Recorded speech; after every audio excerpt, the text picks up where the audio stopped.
Então vamos começar a gravar a aula de hoje.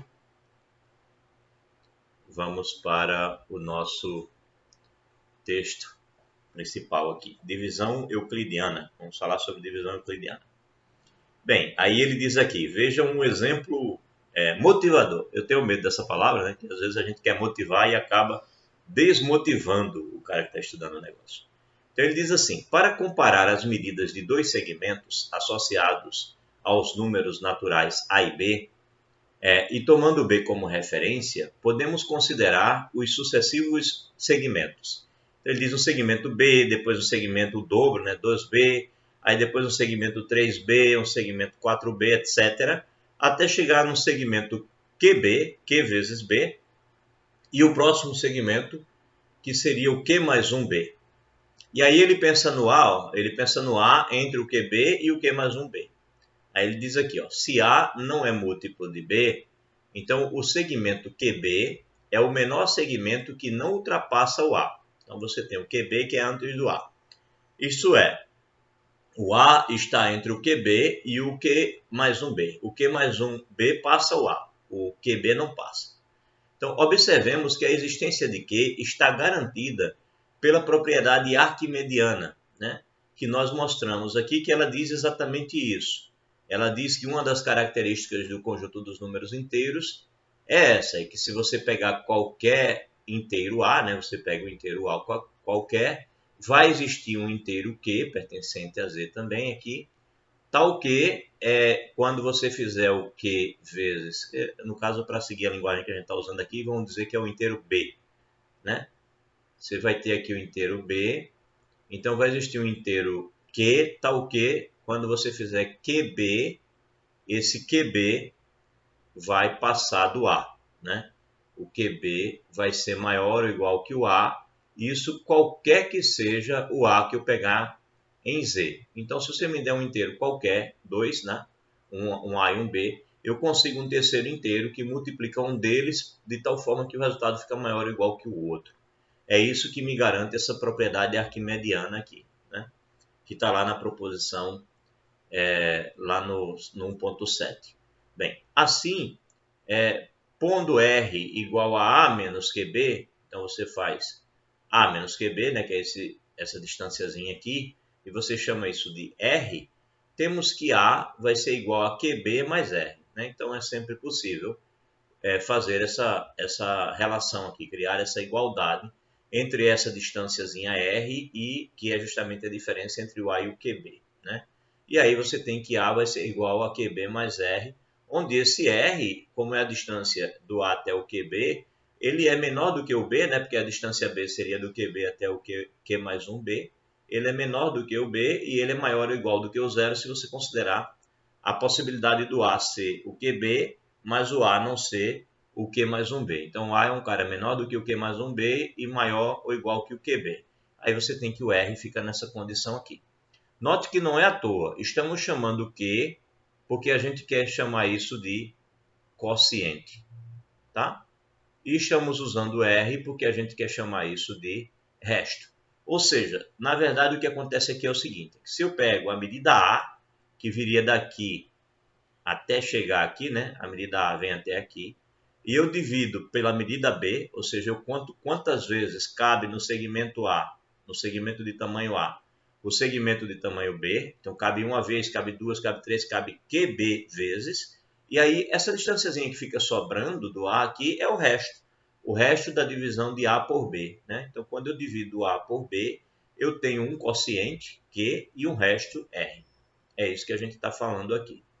Então, a interpretação acima, na realidade, é um processo algorítmico denominado de divisão euclidiana, que passaremos a considerar em toda a sua aplicabilidade. Pronto. Então, quando a gente for falar da divisibilidade, quiser falar do algoritmo euclidiano, da divisão euclidiana, é esse o pensamento que está na nossa mente, tá? Então, você vai dividir o A pelo B, vai existir um quociente e um resto, onde esse resto é um número maior ou igual que o A e é menor obrigatoriamente que o B. Tá bom? Ou seja, ele é maior ou igual que o divisor e ele eu estou dividindo A por B, né? Ele é menor do que o divisor e maior ou igual que o dividendo, né? Ou melhor, aqui.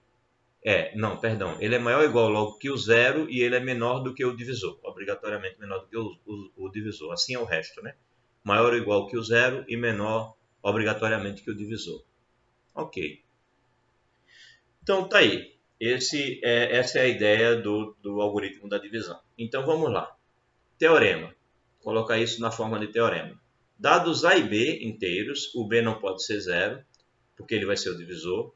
Existem inteiros Q e R, tais que o A é igual a B vezes Q mais R, onde o R é maior ou igual do que o zero e menor do que o módulo do B, porque você pode pensar num divisor negativo, tá? A divisão euclidiana vai permitir que você pense no divisor negativo.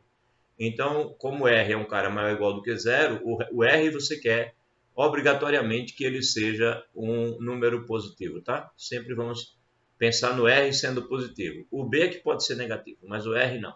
O A também pode ser negativo, não tem problema. Mas o R eu quero sempre positivo.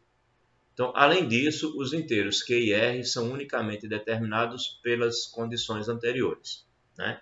Ou seja, existe o quociente e o resto, e além do mais, o quociente e o resto são únicos se nós obrigarmos o resto a ficar sob essa condição aqui, tá bom? Então, ele sendo único, ele obriga o B também a ser único, né? Ele obriga o Q também a ser único, ou seja, o quociente também a ser único. Bem, aí, demonstração. Faremos a demonstração em várias etapas. Então, como eu estou deixando o B podendo ser negativo, então ele vai dividir nas condições sobre o B. Então, primeiro caso, suponha que o B é um número maior do que zero e seja o conjunto x dos números naturais, tais que esse x seja justamente igual a A menos B vezes N, né? Então, pense no R aqui, né? Como sendo A menos B vezes Q, né? Então veja que esse x está numa posição parecida com a do R aqui, né? O N está na posição parecida com a do Q, né? Quando você faz essa relação aqui. Ou seja, você está considerando o conjunto dos x, tais que eles possam assumir os valores do resto. De certa forma é isso que você está dizendo, né? Isso para algum N pertencendo a Z. Então, fixado um N pertencendo a Z, você vai ficar calculando esses possíveis X aí. Bem, notamos que S é não vazio, né? Notemos que S é não vazio, pois N igual a menos o módulo de A, para N igual a menos o módulo de A, temos isso daqui. Se você colocar no lugar do N o menos módulo de A, você vai ter que esse A menos BX, né, seria igual a A mais B vezes o módulo de A, né? Você está colocando no lugar do N o menos módulo do A, então você tem essa relação, né? Bem, aí isso vai ser maior ou igual que o A mais o módulo do A, né? Porque você tem aqui B vezes o módulo do A e você está considerando que B é um cara positivo. Então, isso vai ser maior ou igual do que A mais o módulo de A. Você tem um produto positivo aqui e você tirou o B, que é positivo. Então, esse número que vem aqui é menor que o anterior, né? Está multiplicando o número positivo mais o número positivo e somando com o A. Então, naturalmente, essa soma é maior do que essa, tá? E isso daqui é maior ou igual do que zero, né? Porque é a condição que nós estamos dando, né? Tem que ser maior ou igual do que zero. Então, pela boa ordem, né? Já que você está garantindo que existe que esse conjunto aqui não é vazio, né, porque você encontra essa possibilidade para o x, então, pela boa ordem, pelo princípio da boa ordem, vai existir um valor mínimo pertencendo a esse conjunto. Aí ele chama esse valor mínimo de R. É claro que ele não é bobo, ele já está chamando pela letra que ele pretende usar, né, que ele será justamente o resto dessa divisão nesse caso aqui, em que o B é maior do que zero. Então, ele diz que o R será o menor valor desse conjunto. E aí temos que R é maior ou igual do que zero, né? E R vai ser igual a A menos BQ, né? Porque o R é um elemento daqui. Isso você vai ter que o A é igual a BQ mais R, onde o Q pertence a Z, né? E se por absurdo a gente pensar que o B é menor ou igual do que o R, nós teríamos o seguinte, teríamos que R seria B mais S, onde o S seria maior ou igual do que zero.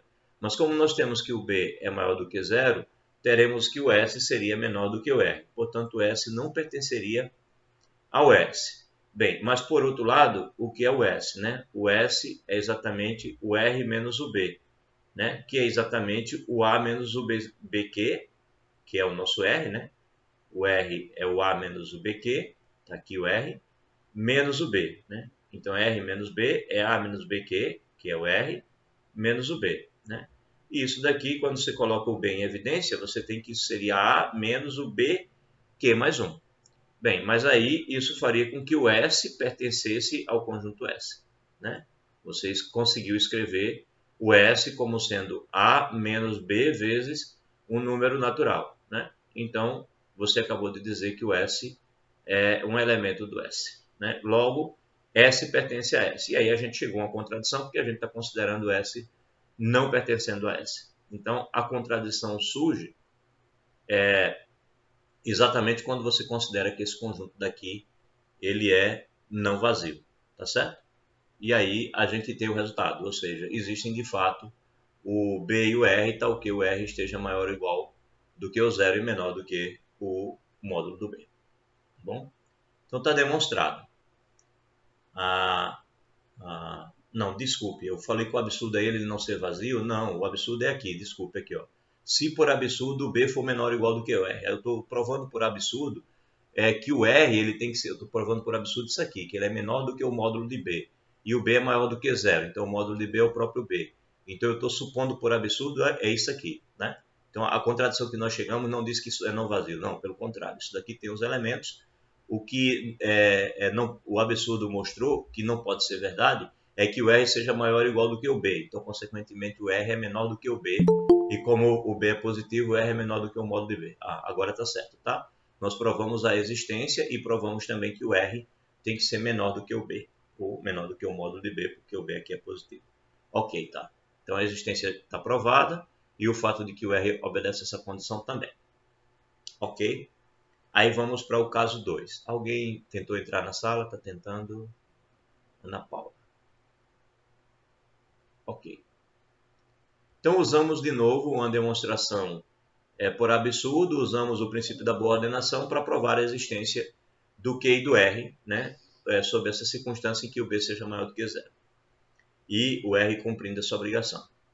E aí, segundo caso, se o B for negativo, a gente pega o caso anterior. Aí, pelo caso anterior, existem inteiros Q1 e R1, tal que, bem, se o B é negativo, eu uso menos B. Ou seja, o menos B vai ser positivo. Aí o caso anterior garante a existência do Q1 e do R1. Mas aí eu posso, ao invés de colocar o sinal no menos B, eu posso colocar no menos Q. E aí eu tenho que isso é B vezes menos Q1, né, que é a mesma coisa que Q1 vezes menos B, mais o R1. E aí você garantiu, pelo caso anterior, a existência de um R1 que cumpre a sua obrigação, ou seja, o R1 é um cara menor do que o menos B, né, porque o menos B vai ser positivo, já que o B é negativo, e ele é maior ou igual do que zero, e o nosso Q seria o Q1 da condição anterior, né, para o menos B, só que com o sinal negativo. Então, o Q é o menos Q1 e o R é o próprio R1. Tá? O resto seria o mesmo, do caso em que B é positivo, mas o Q a gente muda de sinal para poder obter isso aqui. Então, se você vai fazer uma divisão euclidiana e o B que você tiver for negativo, é essa a ideia que você tem aqui. Você calcularia a mesma coisa como se fosse positivo, aí você mantém o mesmo resto e só muda o sinal do quociente. Tá? Então, se for dado para você um número negativo, basta que você faça isso. A gente pode exemplificar isso, né? Vamos exemplificar, sei lá. Pega uma divisão, deixa eu ver se eu consigo fazer legal. Pega uma divisão 8 por 3, por exemplo. Você vai dividir 8 por 3. Então, 8 é o A, né? E o 3 é o B. O quociente vai ser 2 e o resto também vai ser 2, né? O resto também vai ser 2.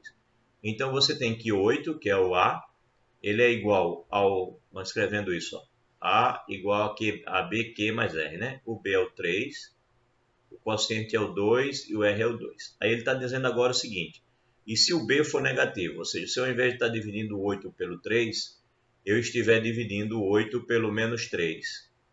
Pelo menos 3. Então, né, se eu estiver dividindo 8 pelo menos 3 aqui, basta que eu pegue menos 2 aqui, eu faço menos 2 vezes menos 3, dá 6. Aí, o resto da divisão, 8 menos 6 vai dar 2. Ou seja, eu faço menos 3 aqui. Aí, ao invés de eu pegar o quociente 2, eu pego o quociente menos 2. E aí, o resto aqui, que estava 2 antes, né? Isso aqui é 2. O resto que era 2 aqui, continua sendo 2 aqui, né? Então, quando eu estou com o B negativo, basta que eu pegue o quociente também negativo. Foi o que ele fez aqui, ó. O Q ele pegou menos Q e o R ele continua com o mesmo, né? O mesmo da situação anterior, tá? O B ele muda o sinal e o R ele deixa o mesmo. Ok. Então, primeira demonstração para o caso B maior do que zero, segunda para o caso B menor do que zero. E terceiro caso, a unicidade do Q e do R, né? Ele já demonstrou que existe, né? Porque o B só pode ser positivo ou negativo, ele não pode ser zero. Então já demonstrou a existência nos dois casos possíveis. Aí agora ele vai para a unicidade, mostrar que o par Q e R é único. Aí ele diz assim, de fato, se Q1 e R1 também verificam essa mesma condição, ou seja, eu tanto tenho que a divisão de A por B vai ter o quociente Q e R, como eu tenho que a divisão de A por B vai ter o quociente, esse 1 está no lugar errado, tá? Vai ter o quociente Q1 e o quociente R1. Então é BQ1 mais R1 aqui, tá? Com esse R sendo um cara maior ou igual do que zero e menor do que o módulo de B, e o R1 também. Aqui não tem igualdade. O R tem que ser menor do que o módulo, tá? Aqui também não tem igualdade. Então o R é maior ou igual que o zero e menor do que o módulo de B, e o R1 também. Então teremos o quê? Bem, aí você olha para essa igualdade aqui e coloca o BQ1 para o outro lado, aí você fica com, né, acompanhando as contas dele. Ele tem isso, aí ele passa para o outro lado aqui, ele tem BQ menos BQ1, e do outro lado ele tem R1 menos R, ele passou o R para o outro lado, aí ele tem isso aqui, ó.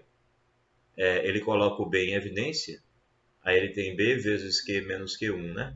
B vezes Q menos Q1, deixa eu ajeitar aqui, B vezes Q menos Q1 igual a R1 menos R, tá? É isso que ele tem aqui.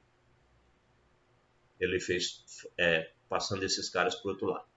Então, logo o que acontece? Se você pegar o módulo, aí você vai ter que o módulo do B vezes o módulo dessa diferença, Q menos Q1, você pega o módulo dos dois lados, né? Isso vai ser igual ao módulo do R menos o R1. Né? Aí, veja bem, vamos pensar o seguinte, se acontecer do R ser diferente do R1, teremos que o módulo do Q menos Q1 vai ter que ser maior ou igual que 1. Né? Se esses caras daqui forem diferentes, né? Então esse módulo aqui vai dar um número maior ou igual do que 1. Né? Porque a única possibilidade disso dar zero é se eles forem iguais. Se eles forem diferentes, a diferença vai dar um número pelo menos 1. Pode ser que dê um número ainda maior, mas vai dar pelo menos 1. Então, como isso é igual a isso daqui, e esse cara daqui é um número positivo, então, para esse produto dar um número maior ou igual do que 1, você garante que essa diferença aqui é um número maior ou igual do que 1. Né? Não pode ser zero, porque senão daria zero. Então, você concluiu que se isso daqui forem diferentes, então esse módulo aqui é maior ou igual do que 1. Logo, quando você faz o produto, o módulo de B vezes isso daqui, isso vai ficar maior ou igual que o módulo de B, né? Porque se esse é um número maior ou igual do que 1, quando você multiplica um número inteiro positivo por um número maior ou igual do que 1, o resultado fica maior ou igual do que ele. Aumenta o resultado, né? Então, isso vai ficar maior ou igual do que o B, esse produto. E o módulo de R1 menos R também vai ficar maior ou igual do que o B, né? Porque você está com esse produto igual a esse módulo. Então, esse módulo vai ficar maior ou igual do que o outro, do que o B, o módulo de B. Aí, por outro lado, o módulo de R1 menos R vai ficar menor ou igual, menor do que o módulo de B, porque essa é uma condição que você tem, porque você tem que o R é menor do que o módulo de B, e você tem que o R1 também. Então, a diferença teria que ser menor e não maior, né? Então, por um lado, você tem maior ou igual, e por outro lado, você tem menor do que o B. Então, acontece uma contradição. Acontece uma contradição. E essa contradição aconteceu porque você considerou que o R era diferente do R1. Então, se os restos não são diferentes, acabou, né? Porque aí você tem BQ mais R igual a B1, a BQ1 mais R1. E você acabou de concluir que não dá para o R ser diferente do R1. Então, eles são iguais. Se eles são iguais, você cancela, né? Dá zero quando você passa de um lado para o outro. Mas como você está com B aqui, ó, B você cancela também, e você vai ter que o Q obrigatoriamente também é o Q1. Então, aqui na contradição mostrou que o R é o R1. Mas, por consequência, se o R for igual ao R1, o Q também é igual ao Q1. Ele nem argumentou que o Q é igual ao Q1, porque ele já tinha dito que o R não podia ser diferente do R1. E se o R não é diferente do R1, eles são iguais, então o B aqui se cancela e o Q tem que ser obrigatoriamente igual ao Q1. Então está demonstrado a unicidade do par. Q e R são únicos.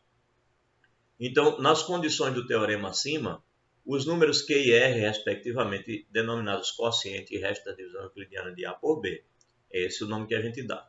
E observemos que B vai dividir o A se e somente se o resto é zero. Então, essa é a linguagem que a gente está acostumado, né? O B é o quociente, o Q é o quociente, o R é o resto da divisão, e quando R é obrigado a ser maior ou igual do que zero e menor do que o módulo do B, então você tem uma divisão euclidiana, tá? E dizer que o B divide o A significa dizer que o resto é zero. São muitas informações, mas são muitas informações que a gente está acostumado a ver, entendeu? Não são muitas informações que a gente nunca viu, né? A gente sabe o que é um quociente, sabe o que é um resto. Então, tranquilo.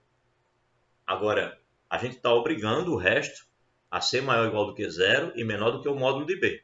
Isso faz com que o resto seja único, porque se você não fizer isso, e você for fazer divisão entre números positivos e números negativos pensando dessa maneira, vai aparecer restos e quocientes diversos. Não vai ficar sendo único, tá?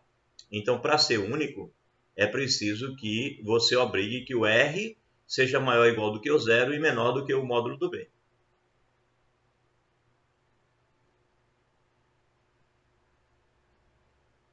Vocês imaginavam que em algum momento da vida de vocês iriam discutir de novo a divisão dessa forma, né?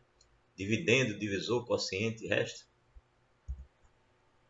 Pronto, voltando à nossa gravação, então, vamos lá. Então tá aí, né? A demonstração do teorema da divisão euclidiana, tá? Está provado aí a existência e a unicidade do quociente e do resto em uma divisão euclidiana. Repito, a divisão é euclidiana. Isso aqui é muito forte, tá? E nos exercícios vocês têm que lembrar, o resto nunca é negativo. Então, veja que eu fiz a conta aqui, ó. Eu pensei no 8 dividido pelo menos 3, o quociente aqui, o divisor aqui foi negativo, eu poderia ter pensado no menos 8 por 3, por exemplo, tá? O quociente aqui pode ter um sinal negativo, mas veja que eu obriguei o resto a ser 2. Eu mexi no sinal do quociente, mas mantive o resto 2. O resto tem que ser sempre maior ou igual que zero e menor do que o módulo do divisor. Tem que ser sempre maior ou igual que zero e menor do que o módulo do divisor, tá? Então, se eu estou dividindo 8 por 3, o módulo do 3 é o próprio 3. Mas quando eu estou dividindo por menos 3, o módulo do menos 3 é o 3. E o 2, que é o resto, tem que se manter dessa forma. Então, se você for fazer essa divisão, se eu te der um A e um B, e você for encontrar o Q e o R, e você me apresentar um R negativo, isso não é uma divisão euclidiana. Só é divisão euclidiana se o resto estiver positivo. E isso é muito importante, tá? A solução do exercício só será aceita se o resto que você me apresenta é um resto positivo. Se tiver um resto negativo, não é uma divisão euclidiana. Ok. Exemplos, então. Vamos calcular o quociente e o resto da divisão. Aí ele pegou aqui o A, pode ser mais 680 ou menos 680. E o B pode ser o mais 12 ou o menos 12. Né? Ele colocou aqui 4 casos. Vamos ver. Então, o caso mais simples. O A é 680 e o B é o 12. Então, você faz a conta, divide 680 por 12, segundo ele aqui dá 56 e resta 8. Vou fazer pelo menos uma vez na vida para ver se essa conta está certa, né? 56 vezes 12, bem, 2 vezes 56 dá 112, e uma vez 56 dá 56 mesmo, faz a conta, dá 276, 672.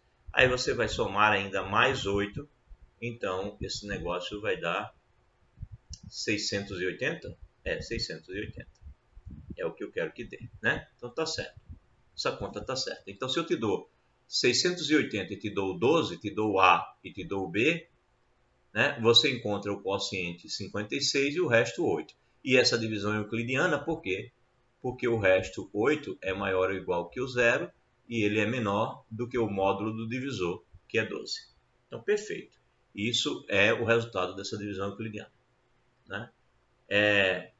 B. Agora ele pegou o A como sendo 680, mas ele pegou o B como sendo menos 12. É o caso da nossa demonstração. Se ele pegou o menos 12 aqui, o que eu faço? Eu mudo o sinal do quociente. Boto menos 56. Né? E o resto eu preservo o mesmo, ó, 8. E isso é verdade porque esse produto vai dar positivo, então vai dar o mesmo produto, vai dar o mesmo 672. Vou somar o 8 e vou ter os 680. Então o quociente que a gente encontrou aqui nesse caso é o menos 56 e o resto, que é 8, ele é menor do que o módulo do B. O B era menos 12, o módulo dele é 12. Ok. Aí o próximo caso. O A agora é menos 680, enquanto que o B é positivo. Estou com menos 680, estou com o B positivo. Bem, olha, se eu boto menos 8 aqui, atenção, essa não representa uma divisão euclidiana, né? Não representa uma divisão euclidiana, e ele explica aqui, pois o candidato a resto é negativo. Aí, bem, você tem que evitar isso. Isso pode até lhe ajudar a chegar na conta, mas você tem que evitar isso.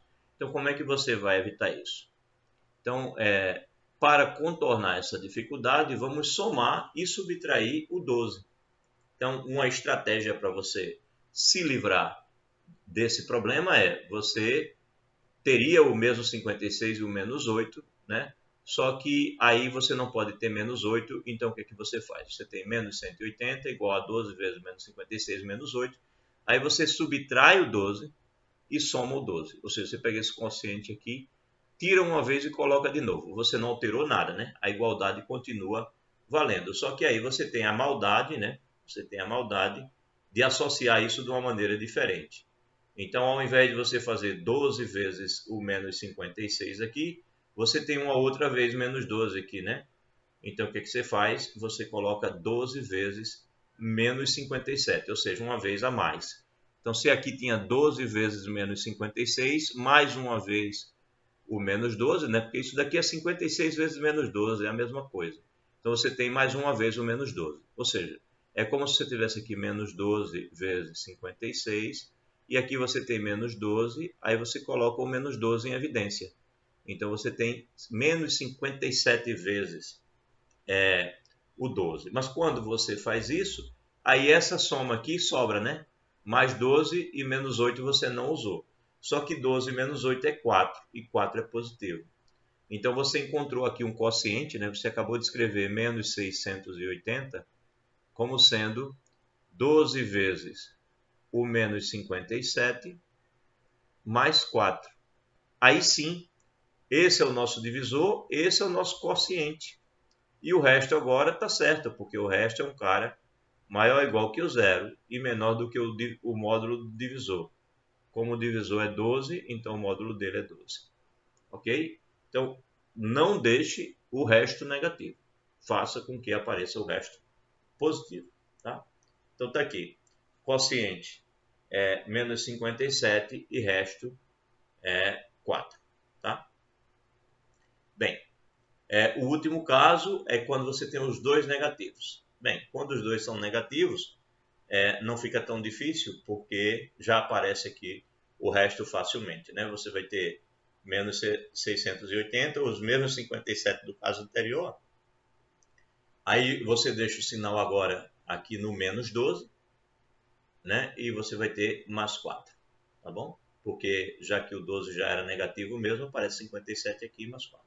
Essa igualdade é verdadeira e ela cumpre a condição da divisão euclidiana, porque o resto é maior ou igual do que zero e menor do que o módulo do divisor, o módulo do menos 12, que é 12. Ok? Entendido essa coisa de não deixar o resto ficar negativo? E isso é fundamental, tá? Então, que dou dois números, digo assim, me dê a divisão euclidiana desse número por esse, você deve achar o quociente e o resto, sabendo que o dividendo ele é igual ao divisor vezes o quociente mais o resto, e que o resto tem que ser maior ou igual do que o zero e menor do que o módulo do divisor. Coisa que a gente aprendeu no primário, né? Não, porque lá não tinha número negativo. Aprendeu na sexta série, que atualmente é o sétimo ano.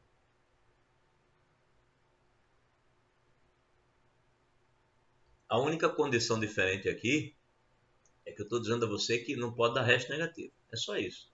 Mas as continhas a gente aprendeu lá no sexto ano, ou sétimo ano, que na geração da gente, pelo menos na minha, chamava-se sexta série. Bem, vamos lá. Segundo, para cada x pertencente a R, a função maior inteiro contido em x é dada por maior inteiro contido em x é dada por, eu tenho um número real, né? Então, se o n é um número inteiro e n, você pega o n e o n mais 1 e o x está no meio, então o maior inteiro contido em x, segundo ele aqui deu esse nome contido, eu não gostei muito, mas tudo bem, ele se escreve assim, então ele é o maior inteiro que é menor ou igual do que o x. Eu prefiro chamar essa função de função maior inteiro. Não gosto do nome contido aqui, porque eu gosto da palavra contido para conjunto. Tá? Então, é a função maior inteiro. Como é que ela funciona? Te dou um número real, aí você vai procurar qual é o maior inteiro, que é menor ou igual que esse número real. Tá? O símbolo é esse, usa-se muito mais esse símbolo do que esse aqui, e aí a resposta é esse n aqui, que é o número inteiro que é menor ou igual do que o x que eu te dei, né? E, portanto, ele é o maior inteiro menor ou igual do que o x.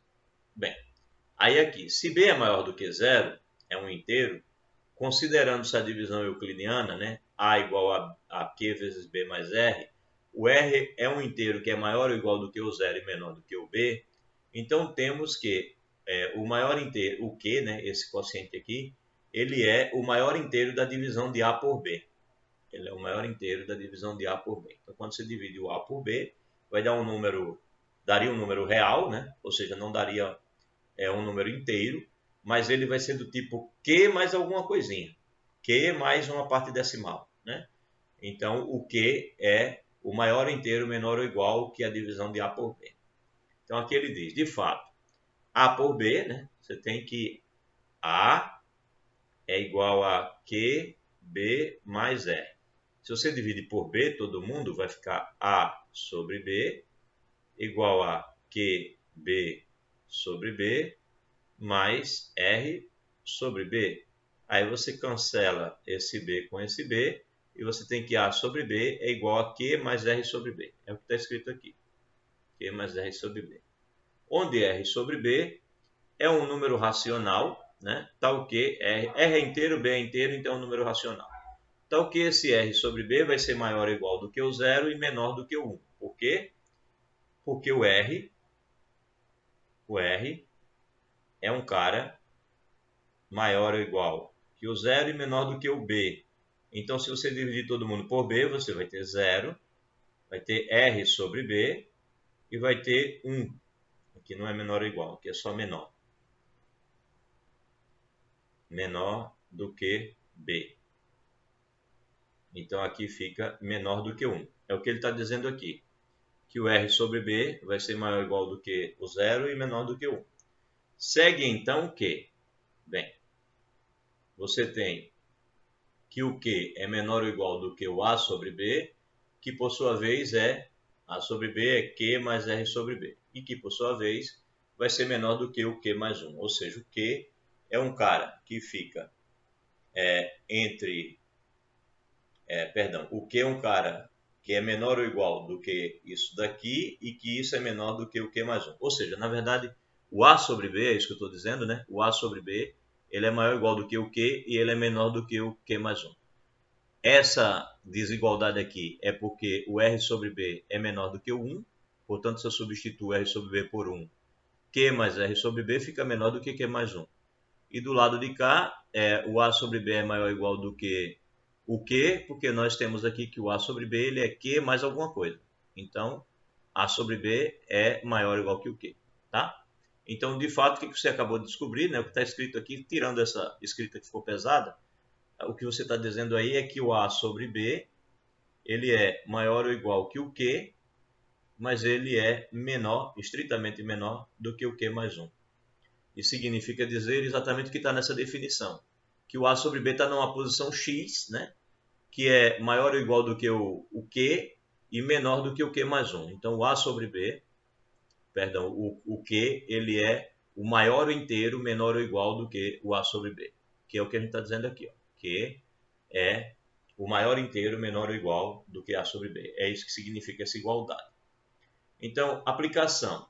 Se você tiver que um número B ele é menor do que o número A e ambos são maiores do que 0, então há um número inteiro Q que vai ser o maior inteiro menor ou igual do que A dividido por B. Tá? Então, se você dividir aqui todo mundo por B, você vai ter A sobre B, aqui você vai ter 1, né? E aí você vai ter uma situação assim, né? 0 menos 1 menos A sobre B. Então ele está te dizendo que se isso acontece, né, se o A sobre B é um número que dá maior do que o 1, então vai existir um número Q que vai estar aqui entre esse... Não, nesse caso ele vai ter que ser maior do que o 1, né? Vou colocar maior ou igual aqui e menor do que o A sobre B, né? E de repente o Q pode ser o próprio 1. Você pode estar com o número 1, alguma coisa. Sempre vai existir esse Q aqui no meio, entre o 1 e o próximo número real. Então, por exemplo, né, só para a gente deixar claro isso, sei lá, pega aí 3,295. Qual é o maior inteiro menor ou igual que isso? O maior inteiro menor ou igual que isso é o 3, né? Porque o 295 é a parte que passa do 3. Então, é isso. Sempre vai existir o maior inteiro menor ou igual que um número real, seja ele qual for o número real, né? Então há o que? Múltiplos não nulos de B menores ou iguais a A.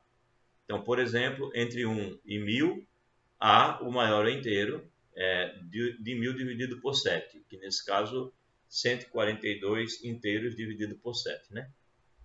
Pois bem, é isso. É a história da função maior inteiro. Ela é útil, tá? Ela aparece no cálculo 1, ela aparece em alguns lugares por aí afora. A função maior inteiro. Às vezes você está com um número real, mas o seu problema só trata de números inteiros. Por exemplo, você pode estar contando pessoas. Aí você está contando pessoas e as suas contas deu um número real qualquer. Mas são pessoas. A quantidade não pode ser um número real qualquer. Não tem fração, não tem pedaços de pessoas. Então você pega a função maior inteiro numa programação de computador, por exemplo. Você chega para o computador e diz que você só quer a função maior inteiro, ou seja, o maior inteiro menor ou igual que o número que der. Porque para você só vale contar até a parte inteira. O que excede, que for pedaço, não serve porque pessoas não se contam em pedaços. Bem, essa é uma aplicação muito comum. Tem várias situações na vida em que a gente vai contar, né, pessoas, animais, etc., principalmente seres vivos, que você vai ter sempre quantidades inteiras. Bem, terceiro, fixado um número natural m maior ou igual do que 2, todo inteiro n se escreve de modo único na forma n igual a mq mais r, com esse r maior ou igual do que 0 e menor do que m. Isto é, o resto pode assumir m possíveis valores distintos. R pode ser 0, 1, 2 até m menos 1. Bem, verdade, né? O resto de qualquer divisão, né? Pega um inteiro 5, por exemplo. Vou dividir por 5. O resto só pode ser 0, se for um múltiplo de 5. 1, 2, 3 ou 4. Né? O resto não vai ser 5. Porque o resto é sempre um número menor do que o divisor e maior ou igual que 0. Então o resto está sempre preso entre 0 e m menos 1, quando eu estou dividindo por m. Né? É o que ele está dizendo aqui. Se eu for dividir por um número m maior ou igual do que 2, então quando eu for dividir o n pelo m, isso vai dar um quociente e um resto, e o resto só pode ser 0, 1, 2, 3, etc., até m menos 1. Nunca vai chegar ao m, que é o divisor. Então, assim, os inteiros se dividem em m classes, cada uma com o valor r correspondente. Então, ele está te dizendo que se você fixar um número, um divisor, você automaticamente divide todos os inteiros em m classes. Se o número que você fixou é o número m, então você dividiu os inteiros em m classes. Então, voltando, por exemplo, ao nosso caso do número 5. Então, se eu pego o número 5 como divisor, todos os inteiros que eu pensar na vida, quando dividido por 5, ou dá resto 0, é uma classe, né? Todos os múltiplos de 5. Ou então dá resto 1, é uma classe. Todos os números cuja divisão por 5 dá resto 1. Ou dá resto 2. Toda a divisão por 5 dá resto 2. Então, pega todos esses inteiros e bota numa classe. Resto 3 ou resto 4. Ou seja, quando você divide por 5, você está dividindo os inteiros em 5 classes. Os que dão resto 0, resto 1, resto 2, resto 3 ou resto 4. Então, é claro, se você vai dividir por 2, você divide os inteiros em duas classes. Ou os que dão resto 0 ou os que dão resto 1. A gente está acostumado a chamar de números pares e números ímpares. Os números pares são os números inteiros que pertencem à classe daqueles inteiros cuja divisão por 2 dá resto 0. Os números ímpares são os números inteiros que pertencem à classe daqueles inteiros cuja divisão por 2 dá resto 1. Mas eu também poderia pensar em 3. Quando eu divido por 3, os inteiros ou dão resto 0, ou dão resto 1, ou dão resto 2. Então, pega um número qualquer. 65. Na divisão por 3, ele está em qual classe? Bem, você pega o 65 e você divide por 3. Bem, o 66 seria divisível por 3. Isso significa dizer que o 65 está coladinho em um que é divisível por 3. Então, ele vai dar resto 3. Né? Então, quem seria o cara menor que ele que seria divisível por 3?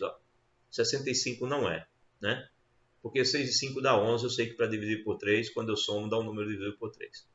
64 também não é, porque 6 mais 4 dá 10 e quando eu somo os algarismos, não foi divisível por 3. 63 é divisível por 3, né? 6 mais 3 dá 9. Então, quando eu dividi o 63 por 3, dá resto 0. Quando eu dividi o 64 por 3, dá resto 1. E quando eu dividi o 65 por 3, dá resto 2. Tá certo? Então, eu sei que o resto da divisão de 65 por 3 dá resto 2. Ele faz parte da classe dos inteiros, cuja divisão por 3 dá resto 2. Tá? Então, veja que quando eu fixo o inteiro, eu divido todos os inteiros em classes de divisões pelos seus restos. Então, por exemplo, se m igual a 2, há duas classes de divisões, da forma 2q ou 2q mais 1. Então, toda vez que eu vou pensar nos números cuja divisão é por 2, eu terei, né, se o m é igual a 2, os inteiros fazem parte do conjunto 0, 2, 4, etc. A parte negativa também, né? Menos 2, menos 4. Bem, são esses caras. Aí os outros, cuja divisão dá resto 1. Bem, eu vou colocar aqui o 1, o menos 1, o 2. O 2 não. o 3. Deixa eu aumentar um pouquinho minha borracha. O 3, o 5, etc.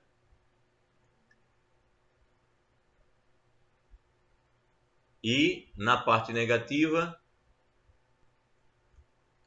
tá ruim a caneta aqui falhando, deixa eu acertar, pronto. Na parte negativa você vai ter o menos 3, o menos 5, etc, né? Então na divisão por 2, os inteiros ficam divididos nessas duas classes, que são os pares e os ímpares. Aí na divisão por 3, quando você divide o m por 3, eu não sei se vai atrapalhar você escrever assim, deixa eu escrever da maneira mais natural, né? Como eu escrevi ali embaixo. Então, eu acho que ficaria melhor escrever assim, 0, 2, 4, 6, etc. E para cá, menos 2, menos 4, menos 6, etc. Tá? Na divisão por 3, você vai dividir em 3 classes. 0, não, deixa eu colocar o 0 no meio. 0, 3, 6, 9, etc. São os múltiplos de 3. Aí para cá, quem seria? Bem, é sempre 3 a mais, 3 a menos, né? Então, menos 3, menos 6, etc. São os múltiplos de 3. Aí qual é a outra? É aquele cuja divisão por 3 dá resto 1. O número 1, né?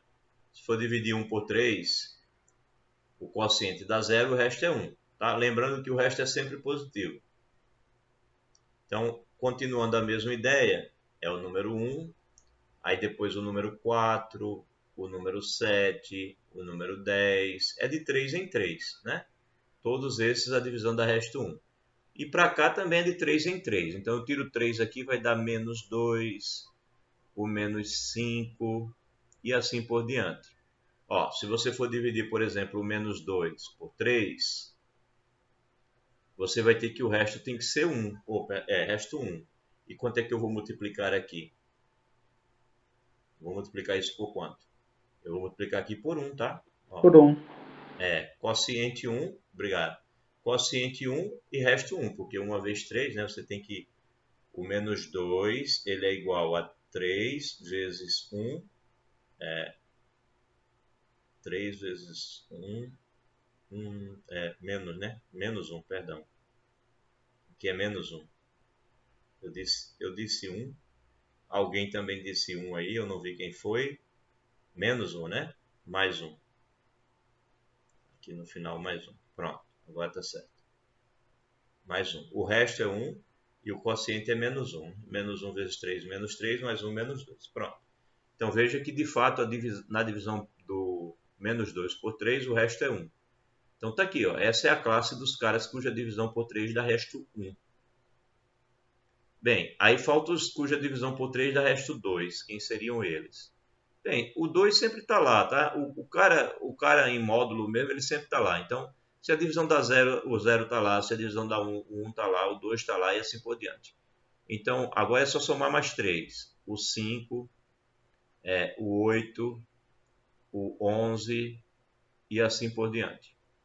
E se você tira 3, vai dar o menos 1, o menos 4 e assim por diante. Aí note que se você unir todo mundo aqui, vai dar os inteiros todos, né? A gente costuma chamar isso aqui assim, 0 barra, 1 barra. É o conjunto da divisão que dá resto 0 e resto 1. Aqui a gente chama 0 barra, 1 barra e 2 barras. Mas note que o 0 barra daqui é diferente do 0 barra daqui. Aqui é a divisão por 2, aqui é a divisão por 3. Os números são outros, tá? O 1 barra daqui não é 1 barra daqui. Aqui nem tem 2 barras, e aqui você tem o 2 barras. E assim por diante, né? Você vai pegar m igual a 4, m igual a 5, seja lá qual for a quantidade que você pegar, sempre vai dar a quantidade que o número indica. m igual a 4 vai dar 4 classes. E uma coisa importante que você deve notar aqui é o seguinte, ó, é que se você unir 0 barra, unir esses conjuntos, a união deles todos vai dar os inteiros todos, tá? Todos os inteiros estão aqui, ó. 0, 1, 2, 3, 4, 5, 6, 7, 8, 9, 10, 11 e assim por diante. E para trás, ó, menos 1, menos 2, menos 3, menos 4, menos 5, menos 6, aí menos 7, menos 8, menos 9. Quando você unir todo mundo, vai dar todos os inteiros. Tá? Vai dar Z. É isso que ele está te falando rapidamente por aqui. Mas agora, o interesse dele é o jeito de escrever. Ele está dizendo que se você vai dividir m igual a 2, né, você tem duas possibilidades. Ou é um múltiplo de 2, ou na divisão por 2 dá resto 1. Você só tem essas duas possibilidades. São os pares e ímpares. Mas se você vai dividir por 3, ou é múltiplo de 3, ou dá resto 1, ou dá resto 2. Se você vai dividir por 4, ou dá resto 0, ou dá resto 1, ou dá resto 2, ou dá resto 3. Né? Então é isso que ele está te avisando. Isso daí vai ser muito importante no próximo capítulo. A gente vai falar sobre álgebra modular, né? Que é justamente a álgebra que calcula, faz as contas com os restos das divisões. Então, essas classes aí, 0 barra, 1 barra, 2 barras, elas vão ser vistas como um elemento de um conjunto. E aí, somar 2 barra mais 2 barras, por exemplo, significa identificar qual a classe em que vai cair a soma de dois números que pertencem à classe da divisão daquele m, cujo resto dá 2. Então, pego dois caras cuja divisão por 3 dá resto 2. Qual é o resto da divisão dessa soma, né? Da soma desses dois? Então, por exemplo, se eu divido 5 por 3, dá resto 2. Se eu divido 8 por 3, também dá resto 2. Se eu somar 5 mais 8, isso dá 13. Dá 13. Na divisão por 3, isso dá resto quanto? Dá resto 1. Aí eu acabei de descobrir que se eu somar um elemento do 2 barras com o elemento do 2 barras, vai dar resto 1. Então vai estar no 1 barra. A gente na prática diz que 2 mais 2 dá 1, nesse caso. Bem, mas a gente vai ver isso no capítulo 5. Por enquanto é só observações a respeito da divisão em si. Mas depois a gente vai olhar isso dessa maneira. Bem, 4. Verificar que o quadrado de um inteiro é da forma 4K ou 4K mais 1. Então, como é que a gente faz isso? Vamos usar a linguagem que está estabelecida até agora para mostrar que o quadrado de qualquer inteiro, ou na divisão por 4, ou dá resto 0 ou dá resto 1. É isso que ele está dizendo, né? Quadrado de um inteiro, ou ele tem a forma 4K, ou ele tem a forma 4K mais 1. Então, é isso que ele quer que você prove aqui nessa segunda. Verificar que o quadrado do inteiro é da forma 4K ou 4K mais 1.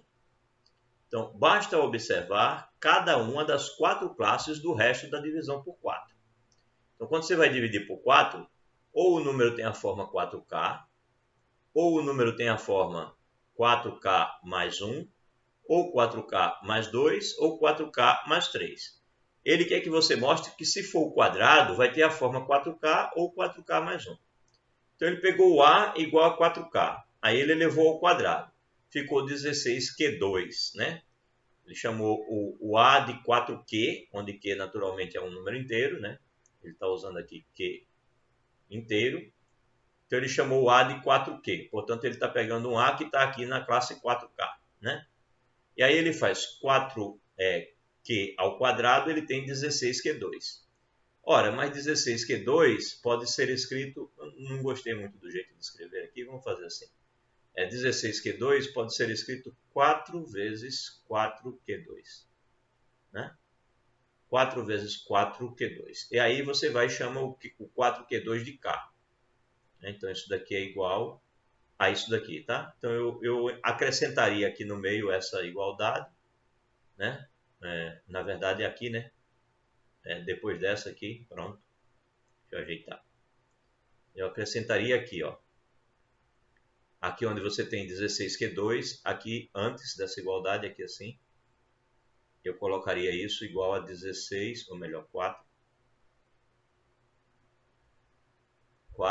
vezes 4Q2. E aí continuaria. Isso é igual a 4K, aí eu iria dizer assim, onde, quem é esse K? Esse K é esse 4Q2 aqui que eu coloquei. 4Q2. Esse cara pertence a Z, né? Então, de fato, 4 vezes 4Q2 é o meu 4K. Então, é 4 vezes o número inteiro. Portanto, pertence a essa forma aqui. Pertence a essa forma. Então, se o A for dessa forma, o A ao quadrado também é dessa forma. É 4K. Aí agora ele diz assim, e se o A for da forma 4K mais 1? É bom a gente estar sempre de olho no que isso quer dizer, né? Isso aqui quer dizer que, se você tiver um número que é múltiplo de 4, então o quadrado dele continua múltiplo de 4. Parece razoável, né? Se um número é múltiplo de 4, você vai lá e eleva o quadrado, continua múltiplo de 4. 4 é um múltiplo de 4. O quadrado de 4 é 16, que é um múltiplo de 4. 16 é um múltiplo de 4. O quadrado de 16 vai continuar múltiplo de 4, que vai ser 16 vezes 16. Então você pode escrever cada 16 como 4 vezes 4. Coloca o 4 em evidência, né? Então vai ficar 4 vezes 4 mais 4. Então fica tranquilo também. Tá bom? E assim vai. Não. 4 vezes 4 vezes 4, né? Na verdade, 4 vezes 4 vezes 4 vezes 4. Você coloca o 4 em evidência? 4 em evidência não, você associa. Deixa um 4 sozinho e deixa os outros 3 4 se multiplicando. Então vai ficar 4 vezes 4 vezes 4 vezes 4. Então vai ficar 4 vezes 64. Pronto. É um múltiplo de 4 de qualquer jeito. Então, o quadrado de 16 é um múltiplo de 4 com certeza. Então, sempre que você tem um múltiplo de 4 e eleva ao quadrado, continua um múltiplo de 4. É isso que ele está argumentando aqui. Aí a segunda, ele pega 4K mais 1. Aí vai elevar ao quadrado. Então, isso é o quadrado do primeiro, mais 2 vezes o primeiro vezes o segundo, mais o quadrado do segundo. Aí ele vai e coloca o 4 em evidência. Então, vou de novo colocar uma igualdade entre essa e essa, tá? Antes eu colocaria a seguinte igualdade aqui no meio. Aqui no meio. Eu escreveria isso assim. Você está com 16 Q2 mais 8Q mais 1. Eu ainda iria escrever isso assim. Coloca o 4 em evidência, né? Aí você vai ter 16 Q2, 4Q2, para poder dar 16. Então vai ficar 4Q2 mais 2Q e deixa o mais 1 fora, né? Porque você não tem como colocar o 4 em evidência aqui para o mais 1. Ora, aí você diz que isso é igual a 4K mais 1, aí você explica por quê. Onde o K que você está usando aqui, ele está no lugar do que tem dentro do parênteses. Então, o 4, ele é o 4Q2 mais 2Q. E ele é um número que pertence a Z, né? Então, você realmente conseguiu escrever o quadrado do 4Q mais 1 como na forma 4K mais 1. Então, o primeiro quadrado pertencia a essa forma, o segundo quadrado pertence a essa. Mas até aí ficou uma sensação estranha, né? Você pegou um cara cuja divisão por 4 dá resto 0, elevou o quadrado e viu que a divisão por 4 continua dando resto 0. Pegou um cara cuja divisão por 4 dá resto 1, elevou o quadrado e continuou dando resto 1. Será que é verdade? Bem, pega 25. 25, quando dividido por 4, vai dar resto 1, né? Porque 24 é divisível por 4. Eleva o quadrado 25. É um quadrado conhecido, é 225. Isso significa dizer que ele deve ter resto 1 na divisão por 4. Vamos ver se é verdade. Tiro 1, fico com 224. Então 224 tem que ser o múltiplo de 4. Mas né? Não, professor, não é 625 não, professor? 25 foi? Eu falei? Foi. É 625. Eu peguei o quadrado de 15, né? Que é 225. Obrigado. Então eu peguei o 25, obrigado aí. 25 é um cara cuja divisão por 4 dá resto 1. Aí, porque você tira o 1, fica 24, e 24 é um múltiplo de 4. Aí pega o quadrado do 25, dá 625, como nos avisou aí o Thales. Aí eu tiro 1, fica 624. Tem que ser um múltiplo de 4. Mas né? Porque você pega o 624 e divide por 2, dá 312. Aí você pega o 312, ele é par, é divisível por 2 novamente. E se o número é divisível por 2, depois é divisível por 2 de novo, então ele é divisível por 4. Né? Então, está provado que está provado não, né? Verificamos um exemplo em que o quadrado de um número cuja divisão por 4 dá resto 1 também continua dando resto 1. Nós verificamos o número, mas aqui nós demos de fato uma prova. A prova está aqui. Mas só que por enquanto está estranho assim, porque quando a divisão por 4 dava resto 0, o quadrado deu divisão com resto 0. Quando a divisão por 4 deu resto 1, o quadrado deu também resto 1. Será que a divisão por 3, né, a divisão por 4, se der resto 3, o quadrado continua dando resto 3? Não, né? É isso que esse exemplo vai mostrar. Aí ele pega aqui agora. 4K, eu disse resto 3, né? Mas vamos verificar ainda resto 2, que a gente ainda não viu. 4Q mais 2 ao quadrado vai dar quadrado do primeiro, 16Q2, duas vezes o primeiro vezes o segundo, 16Q, e o quadrado do segundo dá 4. Ele diz que isso vai ter a forma 4Q. 4Q. Não sei porque ele não chamou 4K como vinha chamando antes. Aqui ele resolveu chamar 4Q. Vou chamar de 4K só porque eu acho que ele deveria continuar chamando de 4K. Afinal de contas, ele está mostrando isso aqui. Então, ele chegou à conclusão que isso vai ser um 4K. Por quê? Olha para esse cara. Vamos olhar para esse pedacinho aqui. 16Q2, 16Q2, 16Q mais 4, né? Então, eu acho que ele poderia deixar isso mais claro aqui, entre essa igualdade e essa outra, ele poderia colocar assim. Isso é igual ao quê? Coloca o 4 em evidência. 4 vezes Q2, ou melhor, 16. Então, é para ser 4 aqui. 4 vezes 4Q2, para dar o 16Q2. 4Q, para dar o 16Q. E mais 1. Então, de fato, isso tem a forma 4K. Aí você explica onde esse K que você colocou aí, ele é o que tem dentro do parêntese. 4Q2 mais 4Q mais 1. Então, ok. De fato, tem a forma 4K também. Né? Você está mostrando que só é 4K ou 4K mais 1. Então, você acabou de descobrir que se você pegar um número cuja divisão por 4 der resto 2, se você pegar o quadrado dele, a divisão por 4 vai dar resto 0. Ou seja, vai ser um múltiplo de 4. Legal. Pega o número 6, menorzinho, né? Número 6, quando você dividir por 4, vai dar resto 2. Aí pega o quadrado do 6, dá 36. E 36 é divisível por 4. Verdade, funcionou. Pega outro. 10. 10, quando você divide por 4, dá resto 2, né? Porque 8 é múltiplo de 4. Então dá resto 2. Pega o quadrado do 10, dá 100. 100 é múltiplo de 4. Verdade, 4 vezes 25 dá 100. Então é assim. Se você pegar um número cuja divisão por 4 dá resto 2, o quadrado dele vai ser um múltiplo de 4. Acabamos de provar esse fato. Aí a última, pega o número por 4, a divisão dá resto 3. Qual é o resto do quadrado desse número? Vejamos. É a próxima conta que ele faz aqui. Bem, se o número, quando dividido por 4, dá resto 3, então o quadrado dele, né? 4Q mais 3, o quadrado disso é isso. Quadrado do primeiro, duas vezes o primeiro vezes o segundo, mais o quadrado do segundo. Aí, novamente, ele vai colocar isso em evidência, né? 16Q2 mais 24Q.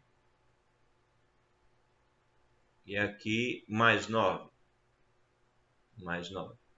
Isso é igual, não sei para que ele inventou um T aqui. Isso é K, né? Continua com K para poder ficar igual de cima. Isso daqui é igual. Quando você coloca o 4 em evidência, você vai ter 4Q2, você vai ter mais 6Q. E aí o danado do 9 não é múltiplo de 4. Então você vai chegar aqui e vai colocar mais 2. 4 vezes 2 vai dar 8 e você vai colocar mais 1. Então isso vai ser 4K mais 1. Onde, quem é esse K que eu estou falando aqui? Esse K é o que tem dentro do parênteses. É 4Q2 mais o 6Q mais 2. E de fato esse cara é um número inteiro, porque Q é um número inteiro. Pronto. Certo? Então, de fato, você provou que se eu pegar um cara cuja divisão por 4 dá resto 1, o quadrado dele dá resto 1. Se eu pegar um cara que é múltiplo de 4, o quadrado dele também é múltiplo de 4. Se eu pegar um cara cuja divisão por 4 dá resto 2, o quadrado dele é múltiplo de 4. E se eu pegar um cara cuja divisão por 4 dá resto 3, o quadrado dele dá resto 1. Então, o resto da divisão de um número elevado ao quadrado, seja ele qual for o inteiro, ou vai dar resto 0, ou vai dar resto 1. Ou é múltiplo de 4, ou a divisão vai dar um resto 1. Nunca vai ter um número ao quadrado cuja divisão por 4 dê resto 2 ou resto 3. Informação legal sobre os números, né? Você sabia disso? Sempre que você pegar um quadrado perfeito e for dividir por 4, o resto da divisão ou dá resto 1 ou dá resto 0. Nunca dá resto 2 nem resto 3. Tá vendo? A informação geral sobre os números que nenhum cidadão normal vai saber, vai lembrar, né? A menos que faça essas contas aí. Então, muitas outras propriedades de números inteiros e suas respectivas divisões saem de coisas assim, tá? De continhas, de observações assim. Observações genéricas, demonstrações sérias. Muito bonito a teoria dos números, né? Eu acho encantador. Bem, e é difícil. Tem um monte de coisa para estudar ainda. Tem um monte de problemas em aberto. Bem, aí vamos lá. Quinto, verifique as relações. Eu não estou parando para perguntar se há alguma pergunta, mas vocês sabem que podem interromper a qualquer momento, né? É sinal de que entenderam um pouco, ou estão na esperança de entender um pouco depois quando reverem a aula, ou não entenderam e nem sabem perguntar. Isso também pode acontecer. Mas estão abertos os microfones, tá? Fiquem à vontade, quando quiserem é só falar, ou no microfone ou no chat, tá? Deixa eu dar uma olhada se no chat tem alguma pergunta. Ixi, como tá lento. Não tem nenhuma pergunta não. Então, estou acreditando que os senhores estão acompanhando, tá? Então vamos lá. Quinto. Opa, ouvi um barulhinho. Alguém levantou a mão? Estamos absorvendo as informações. É muita informação, viu? Então verifiquemos as relações entre A pertencendo a Z. As relações onde A pertencendo a Z. Aí ele diz aqui, primeira, letra A. O A é par se somente se o A ao quadrado é par. O A é ímpar se somente se o A ao quadrado é ímpar. Então, essa demonstração eu gosto de comentar muito sobre ela. Bem, então, ficou meio confuso a escrita, eu vou tentar esclarecendo aqui. Então, ele diz assim, ó, letra A, tá? Vamos resolver a letra A.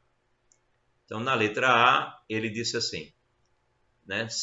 A ideia é assim, seja A, vamos escrever isso bonito. A letra A é um se somente se, né?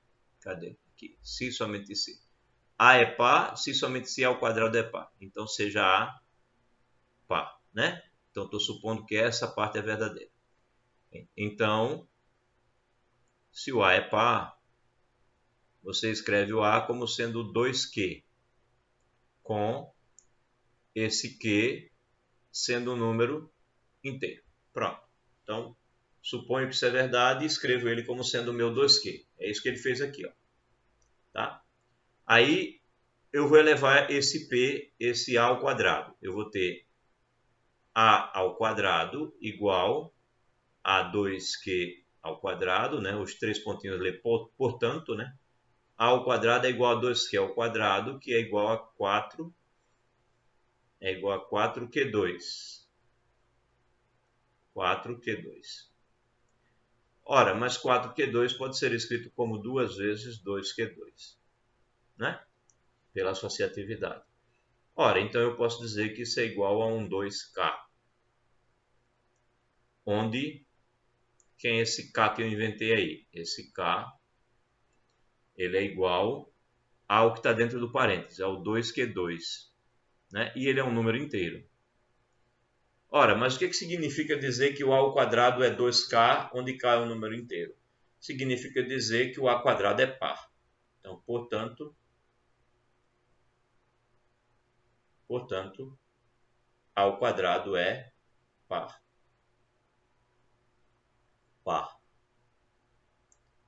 ao quadrado é par. Então, demonstramos um dos lados do problema, né? Demonstramos um dos lados. Fizemos a demonstração nesse sentido.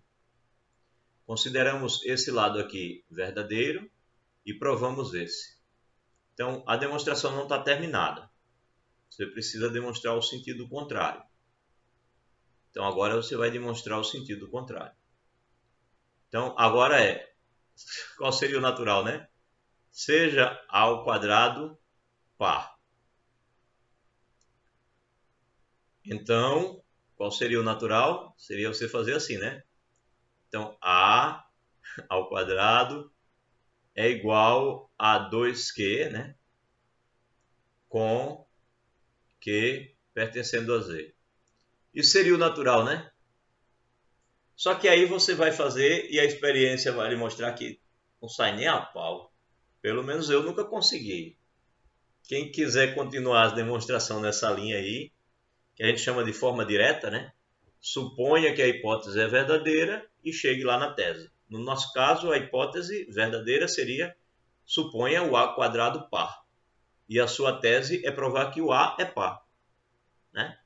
Então, a minha experiência me diz que eu não consigo arrumar os argumentos para chegar lá na tese.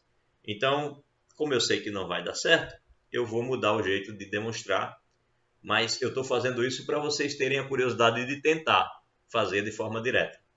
Eu vou fazer da forma contra-recíproca. Eu vou negar a tese e chegar na negação da hipótese. Ou posso fazer pelo absurdo também.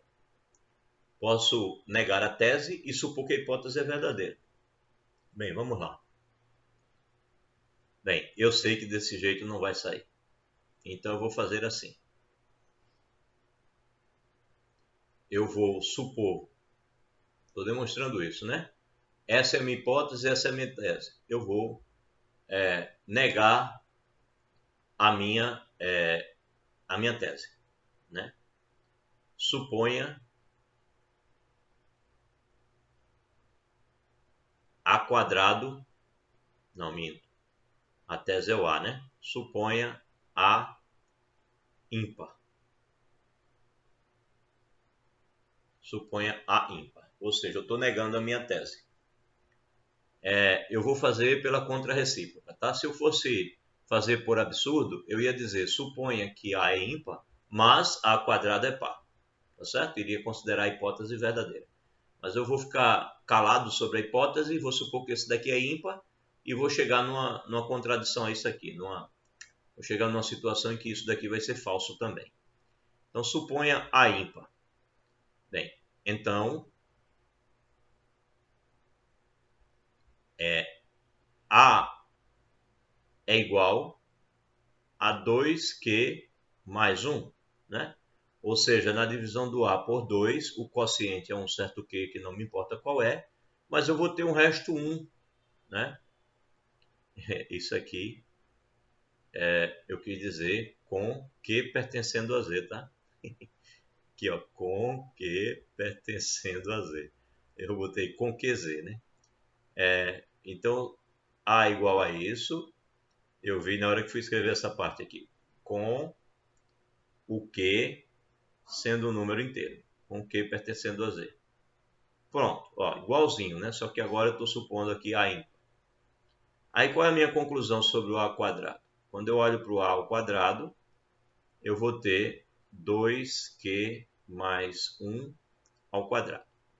Isso vai ser 4Q ao quadrado mais 4Q mais 1. Quadrado do primeiro, 2 vezes o primeiro vezes o segundo e o quadrado do segundo. Mas aí eu coloco 4 em evidência e eu vou ter 4Q2 mais Q mais 1. E aí eu posso dizer que isso é 4K mais 1, onde esse tal K, que eu inventei agora, ele é o Q2 mais Q, que é um número inteiro, porque Q é inteiro. Então, qual é a conclusão minha? Portanto, portanto, A ao quadrado é ímpar. Né? Porque quando eu peguei o A ao quadrado, eu escrevi ele na forma 4K mais 1. Isso significa dizer que A ao quadrado, na divisão por 4, dá resto 1. Portanto, o A ao quadrado é ímpar. Então, o que foi que aconteceu? Eu supus que a minha tese não funcionava e aí concluí que a hipótese também não. Então, se não tese, não hipótese. Se o A é ímpar, então o A quadrado também é.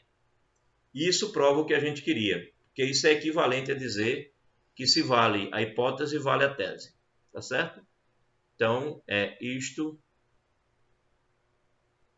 prova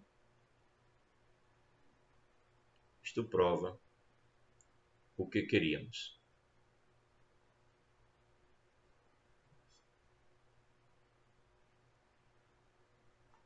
Isto prova o que queríamos. Tá? Eu só sei demonstrar este fato assim pela contrarrecíproca ou então ou pelo absurdo, né? Pela demonstração por absurdo. É assim que eu faço. Se alguém algum dia conseguir fazer isso de forma direta, por favor, me avise. Eu não conheço uma demonstração de forma direta. Note que a letra B é a mesma coisa que a letra A, né? Aqui A é ímpar, somente se A ao quadrado é ímpar. Eu acabei de mostrar isso. Se o A é ímpar, então o quadrado é ímpar. Então, nesse meu segundo passo, eu usei já a letra B no sentido natural da leitura, ou seja, nesse sentido aqui, com a seta da esquerda para a direita. E aí, para demonstrar da direita para a esquerda, eu encontro o mesmo problema. Eu não consigo fazer de forma direta. Aí eu faço pela contrarrecíproca, ou seja, eu nego a tese e chego na negação da hipótese. E aí, a demonstração da parte B, ela é análoga. Certo? B é análoga. É a mesma coisa. Então, nessas provas, quando tem, o objetivo é negar a afirmação, né? Se eu conseguir negar, a pessoa consegue, entre aspas, teoricamente, provar a tese aí que o senhor falou. Vocês tiveram alguma disciplina de lógica? Teve um início, mas só que ainda não expandiu ainda, tá? Teve aquela só teoria do começo. As ideias de demonstração são as seguintes. Você tem tese e tem hipótese, né? Você pode, geralmente a gente fala na ordem contrária, né? Você tem a hipótese, que é a afirmação que você não discute, ela é verdadeira, e você tem a tese, que é o que você quer provar. Se você consegue mostrar que a tese, ou melhor, que a hipótese implica a tese, aí você diz que a demonstração é direta. Você supõe que a hipótese é verdadeira e consegue provar a tese. Uma outra maneira que você tem eu suponho que a tese não é verdadeira. Deixa eu baixar um pouquinho isso, porque eu quero botar um símbolozinho daqui a pouco, um pouco abaixo. Pronto, você supõe que a tese não é verdadeira. Então, se a tese não é verdadeira, você consegue provar que a hipótese não vai ser verdadeira. Isso daqui é chamada de contrarrecíproca. Isso é chamado de contrarrecíproca. Foi o que eu acabei de usar. Porque o que significa recíproca? A recíproca é quando você faz ao contrário.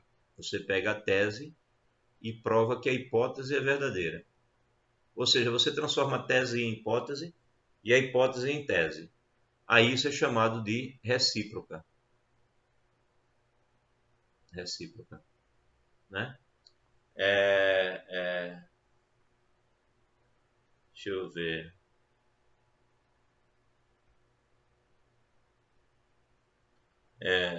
Se eu vou a Maceió, está chovendo.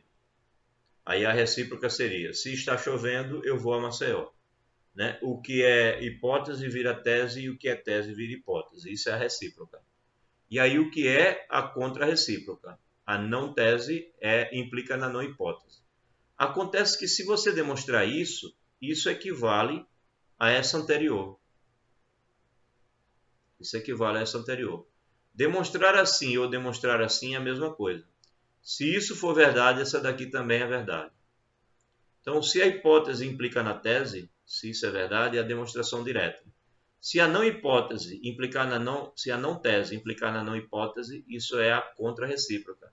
E demonstrar assim ou assim é a mesma coisa. O fato passa a ser verdadeiro. Se isso for verdade, isso daqui também é. Se esse for verdade, isso daqui também é verdade. Tá bom? Aí tem a demonstração que a gente chama por absurdo. A demonstração que a gente chama por absurdo é brincar um pouco com isso. Você vai lá e diz: a tese não é verdadeira, mas a hipótese é verdadeira. A tese não é verdadeira e a hipótese é verdadeira.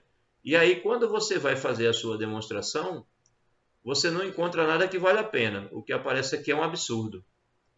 Ou seja, você tenta negar a tese e manter a hipótese verdadeira. Ou seja, você está tentando fazer essa demonstração, mas ela não acontece. Acontece um absurdo. Então, essa é a demonstração por absurdo. É quando você tenta supor que a hipótese não vale, mas que a hipótese não, que a tese não vale, mas que a hipótese continua valendo. Aí você não consegue. Você vai fazer uma conta qualquer, uma argumentação qualquer e nota que aparece um absurdo, uma coisa claramente errada. Então, isso não aconteceu. Portanto, se isso não acontece, significa dizer que a não tese vai implicar na não hipótese, portanto, vai valer a contra-recíproca, portanto, vale a direta, vale todas as demonstrações que você poderia fazer sobre aquilo ali. Ok? Então, é isso lá que a gente aprende na lógica e é o que eu estou usando aqui. Eu, na hora em que eu fui provar que se o A é par, o A ao quadrado também é par, beleza, a demonstração vai direto. Suponho que o A é par, chamo o A de 2Q, eleva ao quadrado, vira 4Q2, isso é 2Q2, pronto, provei. Agora, na hora em que eu quero provar que se o A quadrado é par, então o A também é, eu não conheço essa maneira direta de fazer. Se alguém souber, eu agradeço, mostra aí. Eu prefiro fazer assim. Eu quero mostrar que se o A quadrado é par, o A também é par. Aí eu suponho que o A é ímpar, né? Aí eu mostro que se o A é ímpar, o A quadrado é ímpar. Portanto, não tese implica em não hipótese. Portanto, isso significa dizer que se vale a hipótese, então vale a tese. Equivale a demonstrar da forma direta. Só que o argumento, a maneira de escrever é muito mais fácil. Tá? Então, na verdade, aquele item A e aquele item B dessa questão 5, um vai equivaler no outro. Tá certo? Dizer que se o número é par, então o seu quadrado é ímpar, perdão, o seu quadrado é par, é a mesma coisa que dizer que se o quadrado é ímpar, então o número é ímpar. E se o número é ímpar, o quadrado é ímpar. Tá? Eu não posso ter número ímpar com quadrado par, nem posso ter quadrado par com a base sendo ímpar. Não dá. Tá? Sempre vai estar associado. Se a base é par, o quadrado é par. Se a base é ímpar, o quadrado é ímpar. Se o quadrado é par, a base é par. Se o quadrado é ímpar, a base é ímpar. Sempre. Tá? É isso que uma coisa vai equivaler à outra. Bem, deixa eu ver quanto tempo ainda tenho. Tenho um bom tempo ainda. Então vamos continuar aqui observando mais algumas coisas. Ok, esse foi o 5. Bem, aí ele te dá uma sequência de atividades propostas, fazer alguns comentários. Bem, em uma divisão de números naturais, o dividendo vale 802 e o quociente 14. Encontre os possíveis divisores e restos. Tá? Então, essa é uma divisão normal, né? É só você dividir e encontrar os divisores e restos. Mostre como, usando uma calculadora que só realiza as 4 operações, pode-se efetuar a divisão euclidiana de 2 números naturais em apenas 3 passos. Aplique esse processo para dividir este número por esse. Está te dizendo o seguinte, você vai dividir, aí vai dar uma calculadora, né, que só faz as 4 operações. Quando você fizer a divisão, aí o que vai acontecer? Vai dar um número racional, né? Vai dar um número, sei lá, do tipo alguma coisa antes da vírgula e vírgula alguma coisa. Então, você vai pegar essa parte aqui, que é o maior inteiro, né? Vai multiplicar pelo divisor, né? E vai subtrair daqui. Então, é isso que você vai fazer, né? Então, com esses passos, você vai determinar quem é o resto. Então, você vai saber quem é o divisor já está dado, o dividendo e o divisor estão dados, você vai saber quem é o quociente, que é esse número aqui, que é o maior inteiro, né? E o resto, que vai ser a diferença, depois que você multiplicar esse inteiro por esse e subtrair daqui. Aí você vai determinar aqui o Q, ser Q vírgula alguma coisa. Então vai ficar Q vezes o 58. Aí você vai subtrair menos o A, e aí isso vai lhe dar o resto. Bem, são os passos que ele está falando aqui. Aí terceira, determine quantos dos inteiros x, tais que o x está entre 1 e 1000, são divisíveis por 4. E quantos, verificando entre x e 999, são divisíveis por 5. Bem, aqui dá para você usar PA, né? PA e PG. Não, nesse caso só PA.